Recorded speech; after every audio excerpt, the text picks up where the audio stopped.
एक नगर में महापीतम नामक राजा का राज था। वह अपने न्यायप्रिय स्वभाव के कारण प्रजा में अत्यंत लोकप्रिय था। उसके दो पुत्र थे। बड़े पुत्र का नाम चंद्र प्रकाश और छोटे पुत्र का नाम उदय प्रकाश था। दोनों राजकुमार गुणवान, वीर, धीर और शीलवान थे। जब राजा का देहांत हुआ तो चंद्र प्रकाश ने राजगद्दी संभाली। अपने छोटे भाई को स्नेहपूर्वक उसने मूल देश का राज्य सौंप दिया।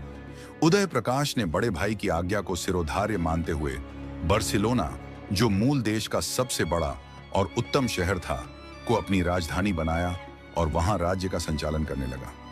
10 वर्ष बीत जाने पर चंद्र प्रकाश ने अपने भाई से मिलने की इच्छा जताई और अपने मंत्री को उदय प्रकाश को बुलाने भेजा। मंत्री बड़े सम्मान के साथ बार्सिलोना के समीप पहुंचा। उदय प्रकाश ने यह समाचार सुनते ही मंत्री के स्वागत हेतु अपनी सेना सहित राजधानी से बाहर जाकर उनका भव्य स्वागत किया। मंत्री ने चंद्र प्रकाश का कुशल क्षेम सुनाया, जिसे सुनकर उदय प्रकाश अत्यंत प्रसन्न हुआ। उदय प्रकाश ने मंत्री से कहा, मेरे अग्रज ने मुझे बुलाने के लिए आपको भेजा है। यह मेरे लिए बड़े गर्व और खुशी की बात है। मैं शीघ्र यात्रा की तैयारी करूंगा और आपके साथ चलूंगा। आपकी सेना के लिए खाने पीने की व्यवस्था यहीं हो जाएगी। इसके बाद उदय प्रकाश ने अपनी यात्रा की तैयारी प्रारंभ की और अपने विश्वस्त मंत्री को राज्य का भार सौंप दिया। यात्रा से पूर्व उसने एक शाम अपनी प्रिय पत्नी से विदा ली, फिर अपने सेवकों और सलाहकारों के साथ राजधानी छोड़कर यात्रा पर निकल पड़ा। रास्ते में मंत्री के साथ चर्चा करते करते जब आधी रात हो गई तो अचानक उसकी इच्छा हुई कि वह अपनी पत्नी से एक बार फिर मिले। बिना किसी को बताए वह अकेला ही महल में वापस गया। वहां उसने अपनी पत्नी को देखा, परंतु उसकी पत्नी किसी तुच्छ और कुरूप सेवक के साथ सो रही थी। उदय प्रकाश यह सोचकर महल में आया था कि उसकी रानी उसे देखकर अत्यंत प्रसन्न होगी, लेकिन जब उसने अपनी पत्नी को किसी तुच्छ और कुरूप सेवक के साथ सोते देखा तो जैसे उसके ऊपर आसमान टूट पड़ा। उसे अपनी आंखों पर विश्वास नहीं हुआ। कुछ पल तक वह यह सोचता रहा कि शायद यह दृष्टि भ्रम हो, परंतु भली भांति देखने पर भी वही दृश्य पाकर उसका दिल टूट गया। वह यह सोचने लगा कि अभी वह राजधानी की रक्षा भित्ति से बाहर भी नहीं निकला और यह अनर्थ हो गया।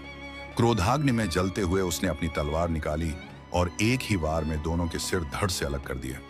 उनके शवों को महल के पीछे जंगल में फेंककर वह अपने खेमे में वापस लौट आया। उसने इस घटना का जिक्र किसी से नहीं किया। अगले दिन प्रातःकाल सेना यात्रा के लिए रवाना हुई।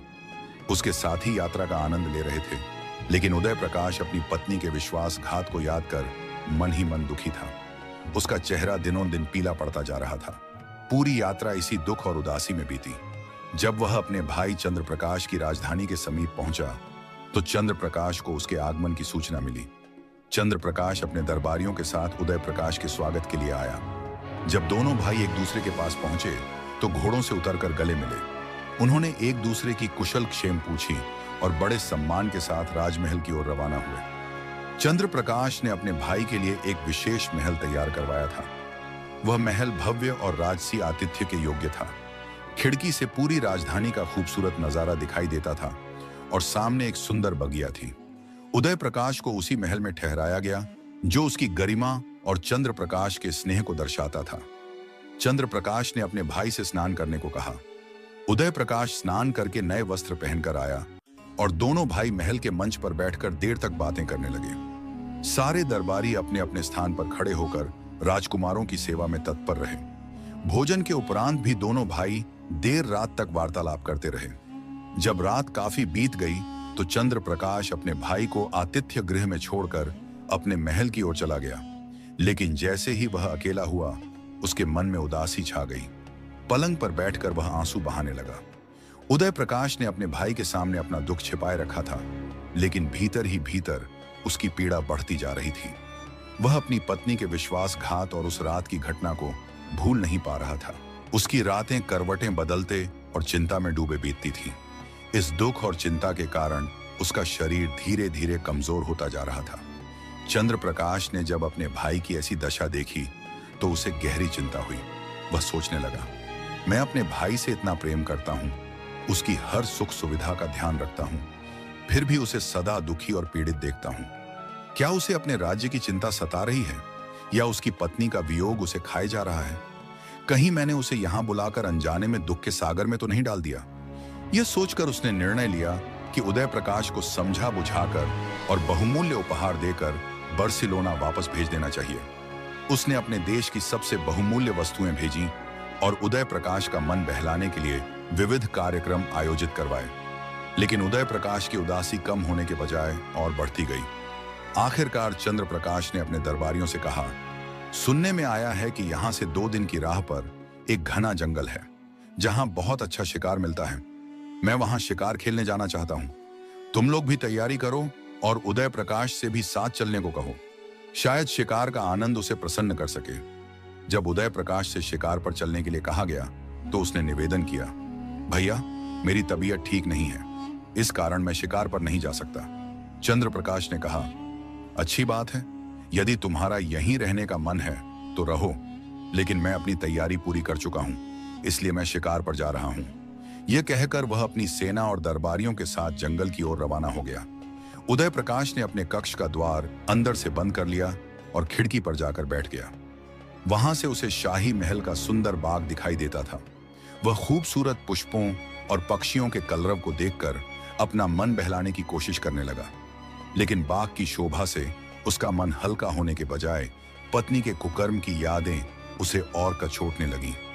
संध्या के समय उदय प्रकाश ने देखा कि राजमहल का एक द्वार खुला और उसमें से उसके बड़े भाई की पत्नी 20 अन्य स्त्रियों के साथ बाहर निकली। वे सभी सुंदर वस्त्रों में सजी धजी थीं। ऐसा प्रतीत होता था कि उन्हें यकीन था कि महल के सभी पुरुष शिकार पर जा चुके हैं। वे सब बाग में आ गईं। उदय प्रकाश खिड़की में छुपकर बैठा और देखने लगा कि वे क्या करती हैं। कुछ देर बाद दासियों ने अपने महल के वस्त्र उतार दिए। अब उनकी असली सूरतें स्पष्ट हो गईं। उदय प्रकाश यह देखकर स्तब्ध रह गया कि जिन 20 लोगों को वह स्त्री समझ रहा था, उनमें से 10 पुरुष थे। उन पुरुषों ने अपनी अपनी पसंद की दासी का हाथ पकड़ लिया। केवल चंद्र प्रकाश की पत्नी अकेली रह गई। तब चंद्र प्रकाश की पत्नी ने आवाज दी। उसकी पुकार पर एक नौजवान युवक जो वृक्ष पर छिपा था और उसकी आज्ञा का इंतजार कर रहा था, नीचे उतरा और रानी की ओर दौड़ा। उसने रानी का हाथ पकड़ लिया। इसके बाद जो हुआ वह अत्यंत अमर्यादित और शर्मनाक था। उन पुरुषों ने 10 दासियों और रानी के साथ ऐसे कर्म किए जिनका वर्णन उदय प्रकाश अपने शब्दों में नहीं कर सकता। यह कांड आधी रात तक चलता रहा। इसके बाद वे सभी बाग के तालाब में नहाए। फिर रानी और उसके साथी पुरुष व स्त्रियां अपने कपड़े पहनकर उसी दरवाजे से महल के अंदर चली गईं जिससे वे आई थीं। वह नौजवान युवक भी बाग की दीवार फांद कर बाहर चला गया। यह सब देखकर उदय प्रकाश आश्चर्य और दुख से भर गया। उसने सोचा, मैं तो अपनी पत्नी के कर्मों से दुखी हूं ही, लेकिन मेरा बड़ा भाई चंद्र प्रकाश मुझसे भी अधिक दुखी है। यद्यपि उदय प्रकाश को यह अनुभव हो गया था कि उसका बड़ा भाई चंद्र प्रकाश इतना शक्तिशाली और वैभवशाली होने के बावजूद महल के भीतर चल रहे इन दुष्कर्मों को रोकने में असमर्थ है, उसने स्वयं से प्रश्न किया, जब ऐसे नीच कर्म संसार में अक्सर ही होते हैं तो मैं व्यर्थ ही स्वयं को शोक के सागर में क्यों डुबो रहा हूं। इस विचार के साथ उसने अपने मन से सारी चिंता और शोक त्याग दी। उसने यह स्वीकार कर लिया कि जीवन में ऐसी अप्रिय घटनाएं होती रहती हैं। इसके बाद वह साधारण जीवन जीने लगा। पहले उसकी भूख और इच्छाएं समाप्त हो गई थीं, लेकिन अब उसने नाना प्रकार के स्वादिष्ट व्यंजनों का आनंद लेना शुरू कर दिया। संगीत और नृत्य जैसी मनोरंजक गतिविधियों में भी उसकी रुचि जागी। जब चंद्र प्रकाश शिकार से लौटकर आया तो उदय प्रकाश ने बड़ी प्रसन्नता और उल्लास के साथ उसका स्वागत किया। चंद्र प्रकाश ने मुस्कुराते हुए कहा, यह बहुत खेद की बात है कि तुम शिकार पर नहीं गए। वह बड़ा आनंदमय स्थान है। उदय प्रकाश ने उसकी हर बात का हंसी खुशी उत्तर दिया। उसे प्रसन्न और संतुष्ट देखकर चंद्र प्रकाश ने कहा, भाई, भगवान का बड़ा धन्यवाद है कि मैंने इतने समय बाद तुम्हें प्रसन्न देखा।